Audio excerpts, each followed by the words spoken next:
Business Podcast. My mission is to help create 200 new multi-millionaire business owners. How? You'll do better when you know better.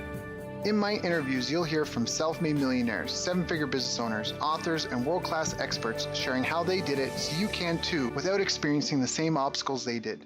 Now, if you like this interview, please share it with a friend you think will benefit. They'll appreciate it, and I will as well. You can also connect with me on social media. Look for Daryl Urbanski, D-A-R-Y-L, Urban Ski, U-R-B-A-N-S-K-I, and add me so we can be friends. Now sit back, relax, and enjoy what I've prepared for you right here, right now. Hello everyone, thank you for joining us. My name is Daryl Urbanski, your host as always, and today we are joined by Samuel Levitz, owner and founder at 3yearretirementformula.com and stockpickprofits.com. Sam is a surfer, musician, founder of a charity in Hawaii, plus one in the Philippines, a national speaker, and global investor. He was taught investing in the stock market by his grandfather and has had his share of up and downs until he joined forces with a retired trader. Together, they created a system for US-based clients to more than double their accounts in less than 3 years, to give average investors a chance at making millions in the market. For him, it's not so much about making people millionaires as it's leading by example with what good things you can do with the millions you make. So I've asked Samuel to come and join us here today, help us understand how to make sense of what's going on in today's wild world of finance. Samuel, thank you for joining us, my friend. How you doing? Bueno, yeah, it is a wild world of finance, isn't it? My God, no doubt about that. There's so many different myths and things that are going on. People are saying cryptocurrencies, people are saying we're in for a correction, yada, yada, yada. But before we get into any of all that, I was really intrigued in your bio about one of the things talking about how you got started. I started as an entrepreneur when I was 6 years old. So like most young kids, I ran a lemonade stand. And my mom is also an amazing artist. I had her design T-shirts for me, and I would sell T-shirts. I mean, I was always doing some crazy stuff. It always made my grandpa upset because my grandpa on my mom's side, the investor, he always said, Samuel, education is important. Education is important. But he kind of meant the academic education, get good grades in school and do this. And I was always an average student just because I never applied myself. And I remember a phone call I had with my dad. I remember his dad calling me and said, hey, kid, how's your studies going? And my dad, he was a very well-known doctor in California. I said, Dad, I'm just wasting my time with school. He's like, what the hell are you talking about? I'm like, oh, man, I'm just wasting. I should be out there creating businesses and doing my entrepreneurial stuff. And he's like, no, what are you talking about? And I told him again. He's like, well, I was hoping you were going to figure that out until after you graduated. He's like, just graduate and, just get it done with. And then you could start your company. Back then he even knew that, the academic educational stuff wasn't really important unless I was going to follow in his shoes and be a doctor or a lawyer or something along those lines. Follow whatever your gut is telling you to do and then just do it with ridiculous passion that is unwavered. What happened is my grandpa gave me some stock, and it was some blue chip stock, and I can't even remember what, Bell South or who knows what, Coca-Cola maybe back then. And I would watch it. It was like watching paint dry. It was the most painful process. I was like, I want to be an investor now. And, the stock you gave me was $16.21 3 months ago, and now it's $16.21. I'm like, this sucks. There must be a better way. And so that kind of led me on my quest to seek bigger and more sexy investment returns. And it's been a hell of a journey. And it's ranged from businesses and companies to through investment vehicles and whatnot to where I am today, which is, I'm CEO of a company called Financial Reboot, and the websites that you have, the 3-year retirement formula and stockpickprofits.com. And the goal is really making really good money in the stock market, which is where I really excel and where my company really works our magic. And how did you get to that place? What were some of the challenges and obstacles that you faced? You said you tried trading a lot of different things. I mean, what were some of the big learning curves that you had to go through? Any milestones? Is not as hard as people think. Yeah, absolutely. It's daunting. But if you know what you're doing, we take on clients that have 250,000 US dollars or more. They can use us basically. And we double or triple portfolios in under 3 years, and it's super sexy, and people don't really, they don't believe it. My head trader has been doing it for 38 years now or something like that. He was retired. I picked him out of the bushes, basically. He was going to coast into retirement at age 52. I called a buddy of mine about an investment I was looking at doing. because I wanted to get him involved about this online ad platform, a really good return. He's like, do you mind if I bring my head chef of my restaurant? Sure. Why? He's like, well, he's a big investor. I'm like, the head chef of your restaurant is a big investor. He's like, yeah, man, trust me. I was like, well, okay. So we met at Starbucks, had a cup of coffee, and his head chef and I just absolutely hit it off. Super unassuming guy. In fact, quite honestly, he looks homeless. He looks like a homeless dude. And if he's listening to this podcast, I've told him this before, so it's no secret. He just doesn't care. When you have tens of millions of dollars, you just don't give a shit. You don't care what people think of you. Screw you. I'm rich. I can do whatever I want. It doesn't matter. And we both have this vision of helping people. I'm very philanthropic. I've always been philanthropic and charity-based and want to altruistically do good for other people for whatever reason. I think secretly it's because it makes me feel good. So he and I had that vision of like, how can we help the average investor that's out there struggling and wanting to take their 50,000 and turning into $500,000. There's just no simple vehicle for them to do that unless they're a guru like, we've been in the market.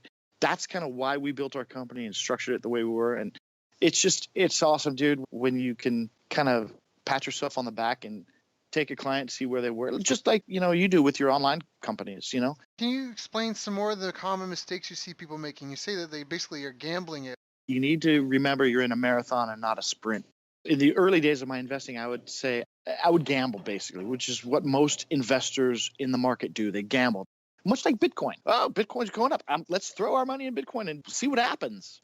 Most people don't have that. And so that's what we've built into our company is like, look, we're not going to just swing for the fences and hope things stick to the wall. The reason we're buying this stock is because Trump is releasing this and blah, blah, blah. You have to be scientific about your reasons why you feel you're going to double your money on this particular play. And that has been probably the biggest takeaway.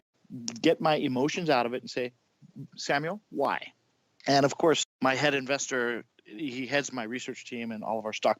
He has tempered me over the years to be like, we're not gambling. We're scientifically looking at this as to, the reason why we feel, when Brexit hit. Do you remember Brexit back not that long ago? There was $3 trillion lost in the stock market that day alone on Brexit. We had the single biggest day for our clients we've ever had. And while everyone was going left, we said, no, we're going to go right because it matches our criteria of what we think is really going to happen. So you tried a lot of other things. And for you guys, you found that options is the place to be because it allows you the most, at least for your skill set, it gives you the best ROI. You're not really into bonds. You're not into long-term buy and hold. Yes. We specialize basically in a strategy called options. And what an option is basically you are saying, I believe that this stock is going to either go up or it's going to go down. Let's say Tesla.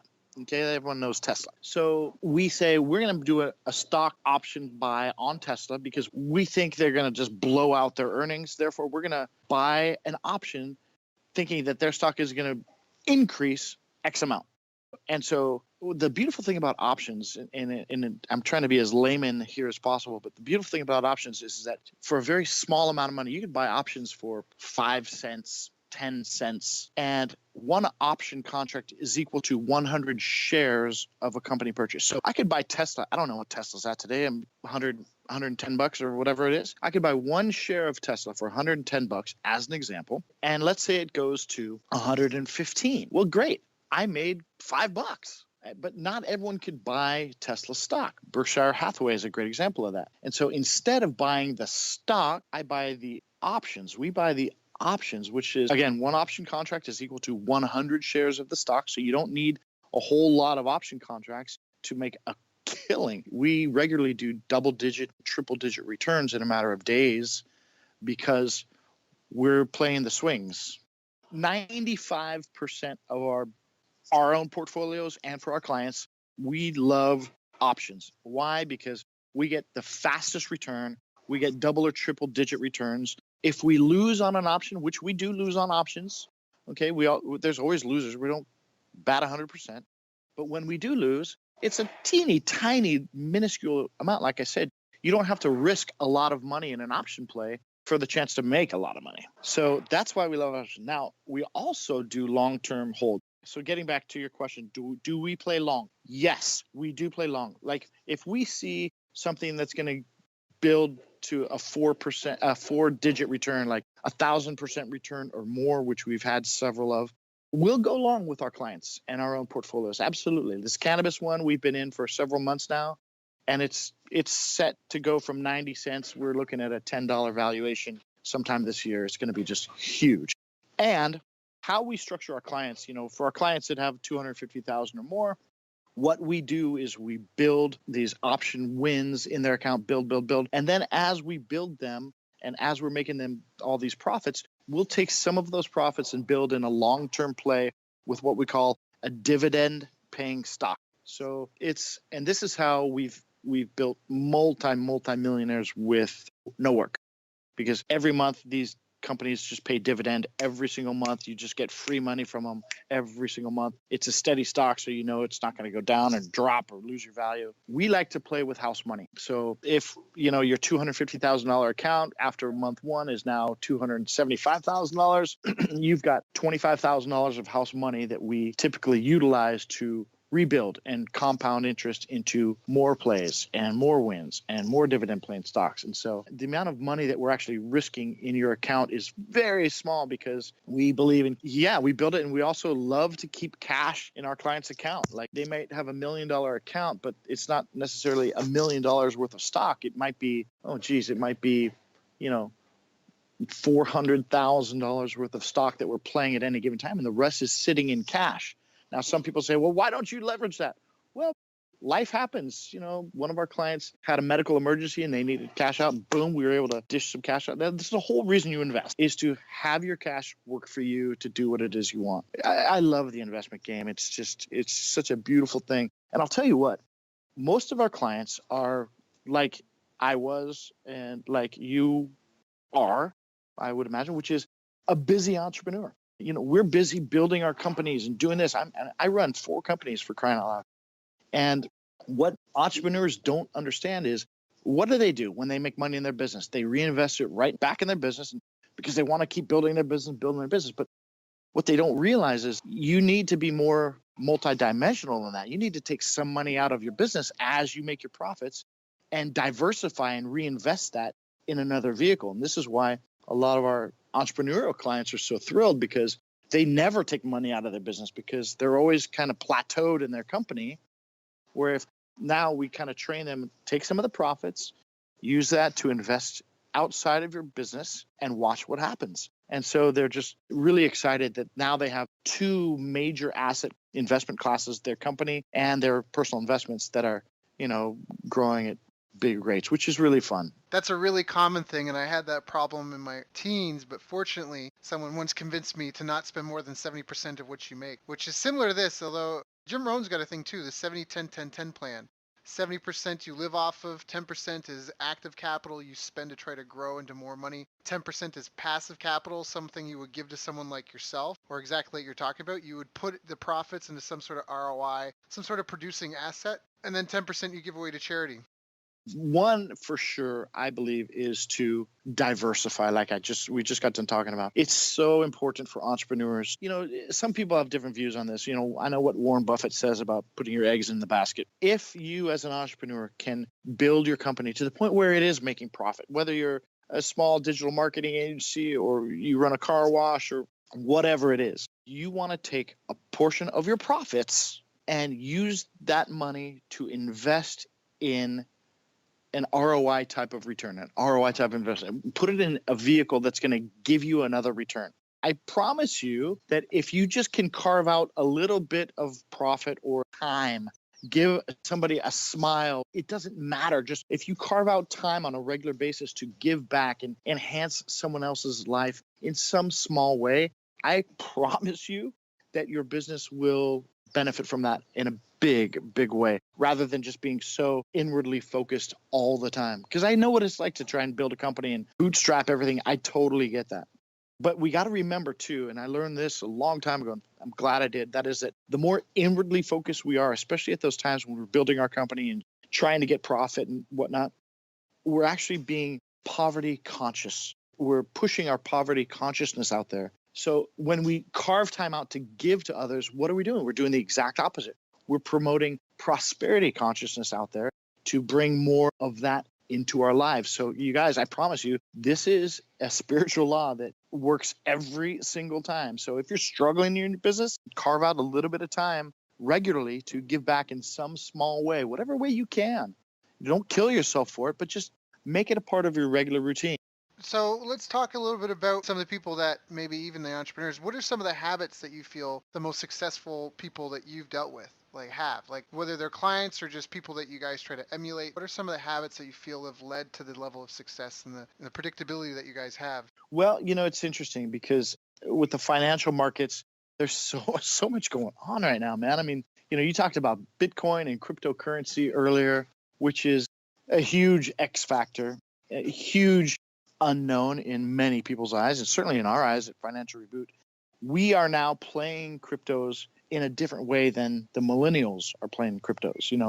99% of millennials are seeing this growth rate happen and be like, oh my God, fear of missing out. I need to buy Bitcoin now. But if you notice, you're exactly right. Now, I'm not saying it's going to crash. I am not the Bitcoin expert. I will say that. I stayed away from it since day one. My entire company, all of our clients, we don't invest in Bitcoin at this point the normal way. We don't just buy Bitcoin and sit there and pray to God that it goes up. Smart investors now are playing what's called the futures of Bitcoin, which is on the ebbs and flows of the price index on it. So watch for that, because that's where the professional investors like us are going to just mop everybody up. Not to sound predatorial, it's just, look, we're smart investors, and you need to be smart investors out there too. Don't get caught up in the hype. Yes, it's been going from 3,000 to, 19,000, 18,000 now. I mean, it's crazy. But what's that based on? Like, I have a good friend of mine who's also a client. Said, man, are we going to invest in Bitcoin? I said, look, right now, we're not going to until it gets regulated and all these other things.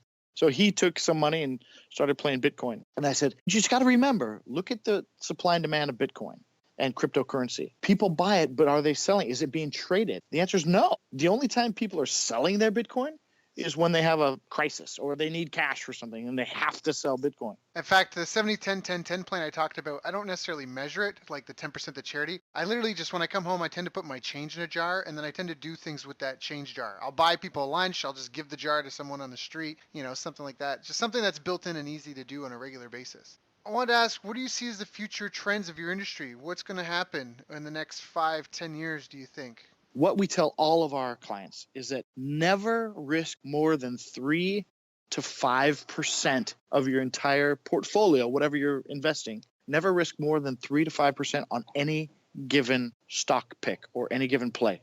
Take profits with house money. Never be afraid to take profits. And I use that in my company every single day. All my friends that are investing in Bitcoin, I'm like, guys, stop sending me Facebook messages that your Bitcoin is up another 20%. Take some profits. Use that money. So, Samuel, you've done a lot. You've kind of walked us through the baby steps of getting started and even what areas to avoid and what to focus on. And you even told us how to use it for profit if anyone's like just getting started and getting out. So you've really kind of helped us understand the landscape and what we should be doing and safe moves to make. If anyone's been listening to this and really resonates with you and wants more information, how do they get in touch? You said, how do people get in touch with us? So if your listeners are US based, they got to be US based to work with us. You got to have a minimum of 250,000 US dollars to use in your portfolio or more. If that is you, you can go to the number 3yearretirementformula.com. So the number 3yearretirementformula.com and get in touch with us that way. I would imagine some of your listeners or most of your listeners might not have 250,000 stashed away or more. Those people, you can go to stockpickprofits.com. One of our clients bought one of those courses online about how to make money in the stock market, and it was a full-time job for him. And he was up 30 grand on a play. He went to go take a shower, came back out, and he lost it all. And so he's like, I don't want to, this sucks. So what's nice about this service is we don't day trade. We're what's called swing traders, which is, maybe 2 or 3 times a week we'll have a trade. It's never a hurry up and rush like you've got 5 seconds to make the trade. It's casual. you get in at this price. And, it's very simple. We don't believe in making money in the investment world should be a stressful process. It should be simple. It should be done for you. That's what basically this is. It's like, you don't have to learn the stock market like we've got over 55 years of cumulative experience in. You can really tap into this service now at stockpickprofits.com. And I think we've got it at $67 a month. Samuel, thank you so much for joining us, my friend. It's an honor and a pleasure. Again, everyone, if you've been listening, if you enjoyed this, check out stockpickprofits.com or 3yearretirementformula.com. You've reached the end of our interview. Now, first, let me thank you for listening. I appreciate and respect you more than you'll ever know. And now I'd like to ask you a couple of questions. First, what 3 lessons did you just learn? What 3 aha moments just jumped out at you? Second, what can you implement for yourself and your business in the next 24 hours? Third, what can you give to someone else to help you with, or give them to just do it for you? Whatever it is, remember, taking action is the secret sauce to results. Now, if you think this interview would be helpful for a friend, please give them a link to it. It'll help them and it'll help me too. I'd also like to invite you to help me find out more about the challenges you're facing, your dreams, your goals, and how I can help you overcome what's holding you back. We both do better when we know better, and your success is my success. So please reach out and interact. You can visit our website, bestbusinesscoach.ca for Canada or California, where I'm from and where I'm living. You're welcome to also try out one of our paid programs. You can find us on YouTube, Facebook, and pretty much every other social media channel you can think of. You should also subscribe to the podcast, and if you're enjoying them, please leave us a nice review. It really helps. That's all for now. Once again, thank you. Take care of yourself, and remember, the world needs the best business you can build. And I believe in you.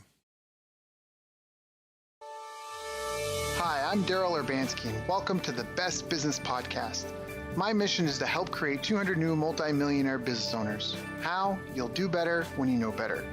In my interviews, you'll hear from self-made millionaires, 7-figure business owners, authors, and world-class experts sharing how they did it so you can too without experiencing the same obstacles they did. When your life and your business grow as a result of what you're about to discover, please call me and tell me about it. Now, if you like this interview, please share it with a friend you think will benefit. They'll appreciate it, and I will as well. You can also connect with me on social media. Look for Daryl Urbanski, D-A-R-Y-L, Urban Ski, U-R-B-A-N-S-K-I, and add me so we can be friends. Now sit back, relax, and enjoy what I've prepared for you right here, right now. Hello everyone, thank you for joining us. My name is Daryl Urbanski, your host as always, and today we are joined by Julia Mann, a beauty business growth coach, mother of 2, online course creator, author, and speaker from Brisbane, Australia. She helps women from all over the world to find their true inner calling in beauty care businesses and then grow them to their full potential. Through her teachings in the beauty industry, she has created a following of thousands from all over the world. Her approach is straight to the point, without the fluff, and with heart. I've asked her here to join us today to see what lessons we can learn through the secrets she shares with her followers. So Julia, thank you so much for joining us. How are you doing? Thanks for having me, Daryl. I'm amazing. How are you? I'm good. I'm super pumped. And so it's just like these awesome little niches that people are just crushing it in. And I just am so inspired by people like that. How did you get started? I mean, what were you doing before you came into this? Do you come from a family of entrepreneurs? Did your parents own businesses? How did you get started? My dad is like the least entrepreneurial person you'll ever meet. He always worked for people. And my mum is a kindergarten teacher. I didn't grow up around entrepreneurial people whatsoever. And I teach that now to my people all the time, that people don't know why they might be a little bit different or perceived differently. It's because I believe everyone is kind of born to be different or an entrepreneur, but you don't know that until later on in life when you just don't fit in. I always had like different circles of friends. I always rotated whatever I needed from the one group, and then I kind of moved on. And so what were some of the biggest challenges you've encountered on your journey? I mean, again, it's not an easy task to find a path and a way to generate a livelihood running your own business. So what were some of the biggest challenges that you faced? Yeah, it took a long time because I'm closer to 40 than I am to 30 now. So only about 3.5 years ago, I thought, far out, like what have I done with my life? Like I've done so many different things surrounding beauty. I've done some acting and singing. Like I'm very creative.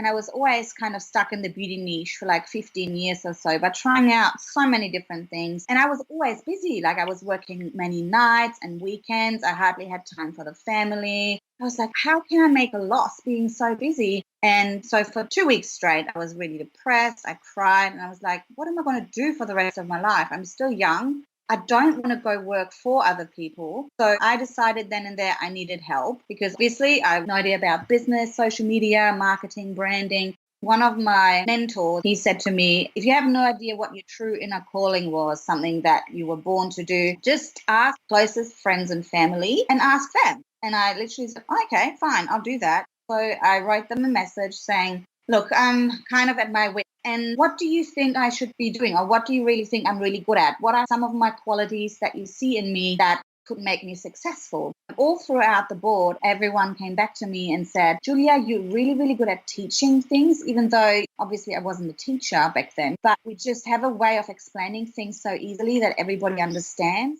And you're so passionate and excited about helping other people. So I literally decided then and there, I'm going to quit everything I was doing. I was doing hairdressing, makeup, bridal work. I literally quit everything I was doing and just decided to do eyelash extensions. I opened up a group the next day on Facebook and for lash artists worldwide, because obviously I had been taking a couple of courses to kind of learn how to become an influencer in your own niche. Open up that Facebook group that has now today over 16,000 members worldwide with tips and tricks. And also now it's just a really huge community that kind of supports each other without me actually having to do very much in there now.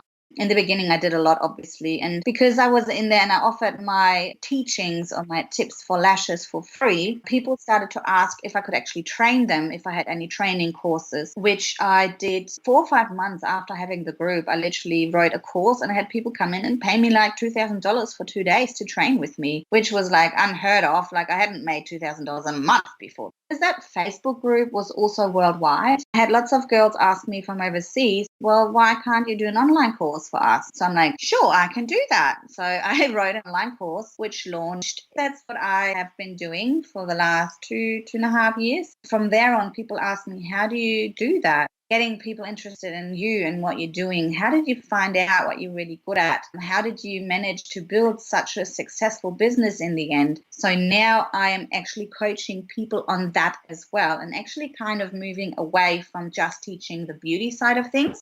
But I'm actually teaching business and the social media and branding and how to become an expert in something. Got it. Yeah, they're so powerful now. Those are the new medias. In fact, I was just watching a video where some guy was just going on about that, how he raised $20 million for real estate investments using Facebook and Facebook Live as his only tool, which is kind of fantastic if you think about it, like how amazing that is. Just getting on Facebook, which with a smartphone, I mean, really, right? That's all he had. And you can raise $20 million. Now, obviously, there's some people like, wow, that's amazing. I can do a Facebook Live. You got to make sure that you've got the backbone to deliver. But it doesn't take a whole day to recognize sunshine. If you've got a skill and people recognize it right when they see it. So what are some of the challenges that you've had to overcome? Like you said, you were kind of struggling and trying to figure out your way. Now you figured out your way. Has everything just really clicked? Has it just unfolded? Were there challenges? Did you have anything that you had to figure out that's helped you? I mean, you say you've done multiple 6 figures in the last 6 months alone. Has there been like a learning curve? You know what I mean? Like, is there, oh, I figured this out. That's helped you multiply the results? It would be amazing if I could just make multiple 6 figures, knowing everything from today till tomorrow. But obviously, it took a long time. I invested in my own training, mentoring, and coaching programs that I did in masterminds. And I think the last 2 years have just been a huge learning curve. The main thing is literally mentally. Even though I now think I was born an entrepreneur, I didn't know that until a few years ago, why I was so weird in other people's eyes and why I always wanted different things. But because I had to actually learn and teach myself this mindset, and I did quite a few courses on that as well. Like you have to literally wake up in the morning, you have to have a plan, you need to work for yourself to actually impact other people's lives that I needed to overcome because I just didn't have that. I had I have a business at home. I kind of, like working for myself, but I wasn't making money. I didn't know the right things to do. And that's because my mindset wasn't there and I wasn't understanding what actually needed to be done. I needed to work really, really hard. For the first 6 months, I think I worked like until 1 or 2 p.m. every bloody morning. It was a lot of work.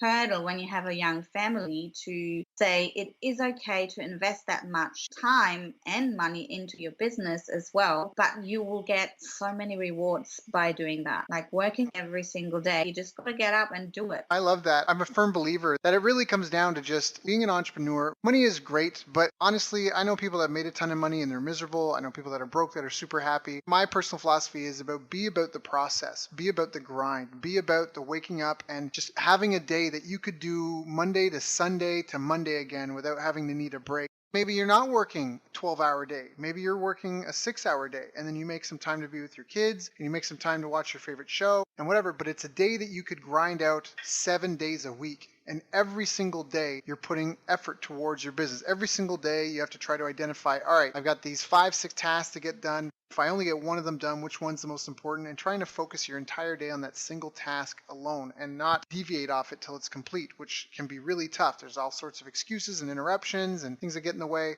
But it's really just about having that 24-hour period. Doesn't matter how old you are, how poor you are, how rich you are, everyone only gets 24 hours in a day. There's no handicap, there's no head start, there's no nothing else. And so really it comes down to who manages their time better. And my step-adopted dad told me this when I was a kid. We were driving and I forget where we were going and I was kind of sleepy, but he was like, we're just animals. He's like, well, we're also part tree. And I'm like, what do you mean? He's like, well, we're kind of part plant. And I was like, I don't get what you mean. He says, well, whatever we focus on grows. Like if you focus on a video game or a TV series, your knowledge on that grows. Your comfort level with just sitting there watching TV grows. If you focus on going to the gym every single day, you'll miss it when you don't go. Like you said, you have to be willing to work hard and be intentional. And I agree with you. A lot of people, they get into this 9 to 5, clock in, clock out mentality where I just show up, I just do a satisfactory job. I mean, I want to be good at what I do. I'm here to really just collect a paycheck. This isn't my true calling, and they don't pay me what I'm really worth. Like they get stuck in that kind of box, right? That like of not trying to reach, not pushing, not bouncing against the walls, not trying to achieve their full potential.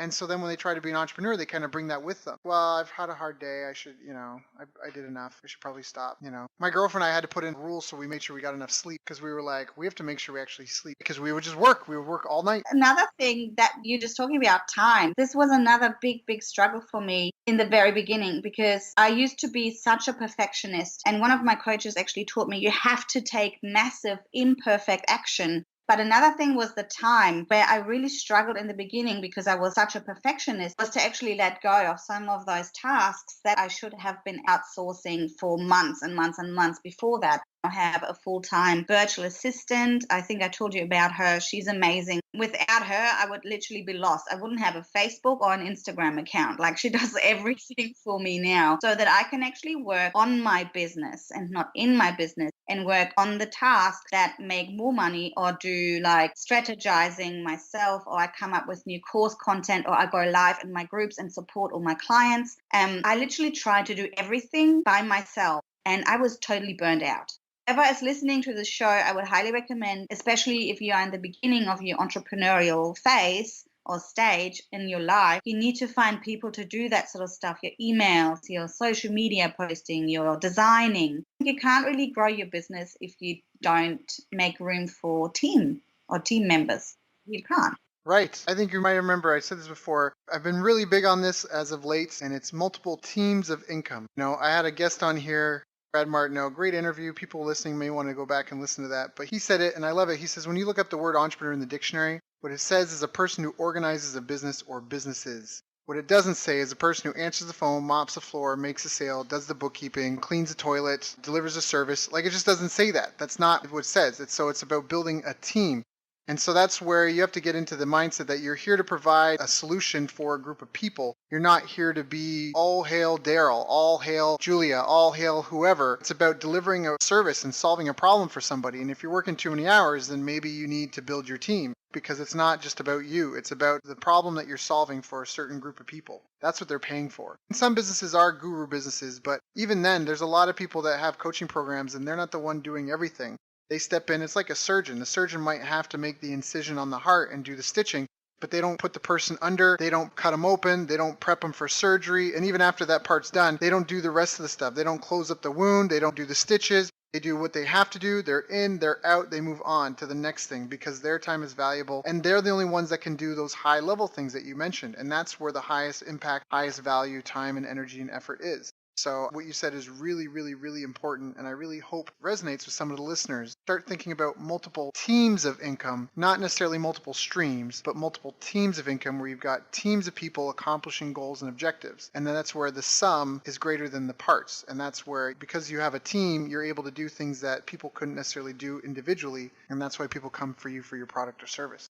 So what are some of the biggest mistakes you see your clients making? Like, what are some of the things that you see them tripping up on a lot and just struggling with? I mean, when people come to you and they're like, you make it look so easy, whether it's with Facebook or your emails or who knows what seem to be the sticking points for your followers? Facebook is changing like every week, and Instagram has changed a lot as well. And it's very hard to reach people now. I think people are just really confused about all the changes that are happening. People are just scared to actually have a look at it and get started. And a lot of people just Google, and who knows what's good on Google and what's correct and how old it is and how much has it been updated. So I think it's really, really hard to find the exact right information that is needed for this certain week or month of Facebook and with the techie stuff. Because, it is a little bit scary to get started, and you've got to study a little bit, and you've got to make time for that sort of thing if you don't want to outsource it, if you want to learn it yourself. People have issues with that. And then also another big mistake I see a lot of people make is that they try and do everything at once. Instagram, their Facebook, their LinkedIn, their Twitter, they want to do everything at once, but they haven't really figured out where their audience is actually hanging out. Do they find you on LinkedIn? Like, my audience wouldn't find me on LinkedIn. I know that because I've researched and I've done courses on that sort of stuff. So I know that people should only be focusing on the one thing. Once they're good at it, do the second. Then once you're good at that, do the third. Don't do everything at the same time, because you're never going to be able to focus and get something done straight away, because we want results. We don't fiddle around and do something here, something there, something everywhere. This is what I used to do all the time. And so this is why it's important, like you said earlier, schedule your day. Make a day just for Facebook. Make a day just for Instagram. And get everybody else to answer your messages. And that way you actually get stuff done and you learn it. And then you can implement it. And don't just learn something and don't implement it. I actually made a live video about that the other day in one of my VIP groups, and I said, are you a course junkie? I went through my list of courses I purchased over the last 5 years, and it's just ridiculous. And one of them I haven't even looked at. Like, just do one thing at a time, be really good at that, and then move on to the next. On the other hand, if you see a great opportunity there, like, don't push that away either. You've got to have a few different things, but don't try to be great at everything from the start. You're right. There's like the hard skills people need. So there's things like you said, like maybe making a landing page, and they don't necessarily need to know how to skills, but they need to know what it should be like, right? Like if you're going to go get a haircut, you know what you do want to look like and what you don't want to look like. So that's an important thing. And that's kind of the hard skills where you have to know that stuff. But then there's a lot of soft skills that are involved, things that maybe aren't very visible at the beginning, things like how to hire, how to manage a team, how to communicate with people. Those sorts of skills, they become really important because that's what a business is. A lot of people in business don't want to talk to customers. They don't want to talk to staff. All a company is a group of people providing a product or service to another group of people. It's just a group of people solving someone else's problem with a product or service, and so there's a lot of people, again, they get kind of confused, I think, and they just want to be isolated. I think it's important that you keep your priorities straight and that you learn some of the hard skills, the rules to play, and then after that get into the soft skills. And the hard rules to play, there's traffic, there's conversion, then there's delivery, fulfillment of what you promised. There's only really 3 ways to get traffic. You can buy it with ads, you can build it like you've got with your Facebook group, like I have with this podcast following, and you can borrow it. Like right now, you are borrowing traffic from me. You're coming on here and it's kind of a collaboration where I need help creating some content, and so you're going to give me an hour of your time, and in exchange, I'm going to put you in front of my audience. So you're borrowing my audience, and a few of them will really resonate with you and they'll follow you as well as me. It's a win-win-win for everybody. You can buy it, you can borrow it, you can build it. And the real make or break between small businesses and large businesses is the ability to buy traffic, because it's not easy. It's a painful, expensive route to take. But once you learn how to master that, it's almost like having a sales rep on your company. For a lot of people, they are their own sales rep, and they try to hire other people to sell, and they don't sell, and it takes forever to get things up and running. But once they do finally get someone, then it might take a month, 2 months, 3 months, but once they finally do get someone who can close and sell, that's a huge asset for the company, because now the owner can still have new customers coming in without having to be the one personally selling. You need to treat your paid advertising like that, where you invest time and money and energy and resources in developing it, and not just spend money and have eyes off it. It's like a sales rep. Hey, did you go out today making sales? No? Okay, let's talk about why. Let's figure, and coach and train till you get something that functions. So that's the traffic part. And then the conversion part is obviously, like I said, making sales, right? Getting people to join your programs, building that community, whether you're just getting them to opt in or buy a cheap product or buy a $2,000 live event ticket, like you said. And of course, delivery. If you don't deliver, especially in today's day and age, things are so transparent, people are going to hate you really quickly. And in fact, Oprah would have a team of people go in and do a diagnostic on any business they wanted to mention or feature on her show because they call it the Oprah effect, and it could kill businesses. Because if some small bakery gets mentioned on Oprah, all of a sudden, boom, they're flooded with like 1,000 people on a Saturday afternoon. And these people are lined up on the street, and these people get upset. They get pissed off, right? And so all of a sudden they leave a bunch of negative reviews. And this great business that's got a great product, great service, great staff, great owner are just so overwhelmed. Again, online, how transparent things are, it just gets bombarded with all these negative reviews. People are upset. They bought something. They didn't get what they wanted, and it kills them. It just floods them. And their competitors, it's like a feeding frenzy. So they would actually have to go and assess that. And so that's a whole nother section of the business that you have to master. But those are just the hard skills. There's a lot to it. It's a lot of hours, a lot of learning. Do you feel that you've had any habits that have really helped you juggle having kids and do the education and do the implementation? I have learned to really systemize and use my time to the best of my ability. As kids, you can only plan that much. So it's really, really important to have a supportive partner, that is able to look after the kids while you're gone. Like I've been traveling so much overseas to speak and train and teach. I think what I've really learned is to have a good support system at home and having good friends as well that are not looking at you in envy, that are actually supportive and helping you out, and a really, really good team to stand behind you. It's almost like running a business is a great personal development tool. If you just take finances alone, most people have a hard time balancing their own budget. But when you have a company, you have to manage the company's budget, their budget, its income. You have to manage your personal income. And then your staff, if you have a staff, they often might come to you because they've had some sort of family emergency or they want to do something and they need to advance on a pay or something like that. And so it really forces you to think like a superficial layer, 2 or 3 layers deep on everything, managing your finances, skill development, and it just kind of evolves organically, naturally. There's no rule that businesses have to make money. So even if you have a full-time job, get a business and write off all your losses and expenses, on courses and all the things that you're doing while you figure it out. I just think that everyone should have a business. Do you feel that anything ever held you back in the beginning? I mean, I guess you kind of hinted a bit. You said your mindset was really in your way. Or, what kind of training did you do to overcome that? For me, it was just to be around a really good group of like-minded people that helped me with that as well. To just surround yourself with people that think the same, that have the same struggles they go through every day, that just help each other out and be supportive. Another thing I struggled with was the techie stuff, like the landing page and everything. Now I do that in my sleep. I think a lot of people, when they see something new, they just don't even get started, or they don't even want to figure it out. They just go, nah, that's too hard. Put that in the too hard basket. Yep. No, I agree wholeheartedly. I think that's super amazing. And I think you're right. It's the hard skills and then the soft skills. It seems difficult, but then it gets easy. When I had my martial arts school, I would see people lose matches before they even began. They would stand up and they'd see their opponent and they would just kind of divert eye contact. They'd look to the ground, their posture would change, and it was like they just kind of started hanging out waiting to be defeated. So I think that that's a really important thing, and it kind of comes back to what we talked about having a 24-hour day that you just love. I watched this great video. The founder of Patreon was talking about all these prolific people. You don't really get to choose what you're famous for. There's no way we could predict the wants and needs of hundreds of thousands of people. So you don't really get to pick what you're famous for. All you can do is have a passion and love making movies and make hundreds of them. And then hopefully you're known for a few of them that become really big. You'll make some great movies. You'll make some terrible movies. You'll make some funny movies. You'll make some sad movies. But it's about loving what you do. It's the same thing with music writing. You'll write tens of thousands of songs, but only maybe a few will get out there. But at least the ones that get out there, some will be great, some won't be so great. It's like you're saying about not being a perfectionist. It's about just taking massive action and about just doing stuff for the sake of putting it out into the world, even if it's not perfect. People will collaborate. People will come in and they'll contribute. They'll help. You don't want to put out garbage, that's for sure. I find that my most liked and most viral going content is the stuff that I do that comes from the heart straight up, and I don't think about it very much. And I don't sit there and write copy for half an hour. I literally just type and I send. And there's mistakes in there too. But a lot of people go live having like a point list in front of them. I literally find most of my best content, it's literally I press the button and I go, okay, I have a thought in my mind. And I'm just going to start now and we'll see what comes out. And this is literally how I do my live videos. And most of the time, if they're not planned, they are the best and they actually have the best impact. And because they're more heartfelt and they're not as thought out.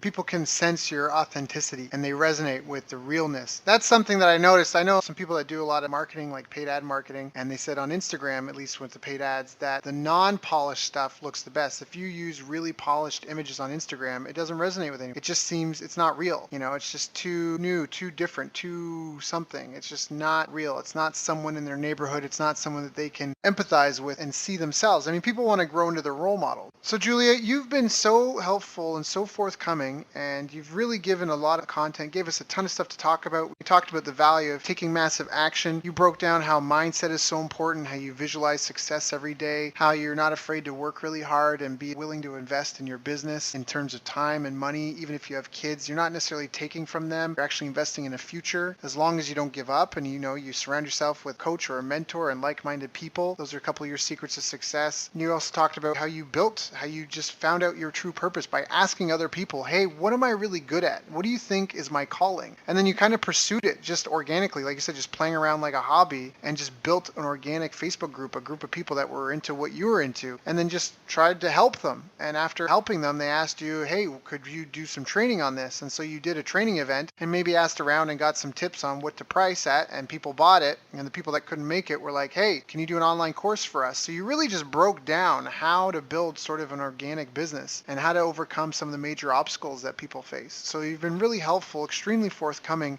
Well, if people are interested in following up with you, if they have a question that I didn't ask, where should they reach out? You can email me at info@juliamann, M-A-N-N. Julia is not Julie, by the way. JULIAMANN.com.au. That's awesome. Julia, thank you so much for joining us today. I know you could be spending time with your thousands of followers, with your kids, with some of your paying clients, but you came to come here and help me and my community. So thank you so much for coming and sharing and being so open and transparent. I know it's going to help some people. I know some people have got some ideas, ahas. They're going to make a list of what they can do, what they can delegate, what they can buy, and what they want to achieve in the next 30 days. And hopefully they'll get some action done that will help them get the results that they want. So I appreciate you and thank you so much for your time today. You've reached the end of our interview. Now first, let me thank you for listening. I appreciate and respect you more than you'll ever know. And now I'd like to ask you a couple of questions. First, what 3 lessons did you just learn? What 3 aha moments just jumped out at you? Second, what can you implement for yourself and your business in the next 24 hours? Third, what can you give to someone else to help you with, or give them to just do it for you? Whatever it is, remember, taking action is the secret sauce to results. Now, if you think this interview would be helpful for a friend, please give them a link to it. It'll help them and it'll help me too. I'd also like to invite you to help me find out more about the challenges you're facing, your dreams, your goals, and how I can help you overcome what's holding you back. We both do better when we know better. And your success is my success. So please reach out and interact. You can visit our website, bestbusinesscoach.ca for Canada or California, where I'm from and where I'm living. You're welcome to also try out one of our paid programs. You can find us on YouTube, Facebook, and pretty much every other social media channel you can think of. You should also subscribe to the podcast. And if you're enjoying them, please leave us a nice review. It really helps. That's all for now. Once again, thank you. Take care of yourself, and remember, the world needs the best business you can build. And I believe in you. So look, I was privileged enough to sit in the room the other day and listen to Daryl present. I had the great fortune to spend some time with Daryl Abrinsky during this week, and we had an incredible 2.5-hour presentation from Daryl.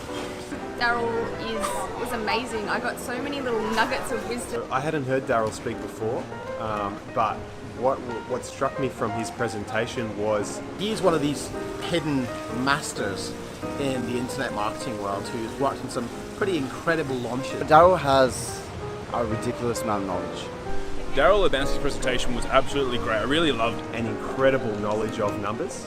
He is a very articulate, very knowledgeable, very advanced marketer. Well, he talked a lot about keyword tools and how to research your niche. So it really created a lot of predictability around moving forwards in our business with the marketing and sales aspect, which is so important to any business to really see it grow. Where he walks you through step by step how to judge in detailed form how much money you could potentially make from a market based on AdWords, keyword research, and putting together quite complex Excel spreadsheets.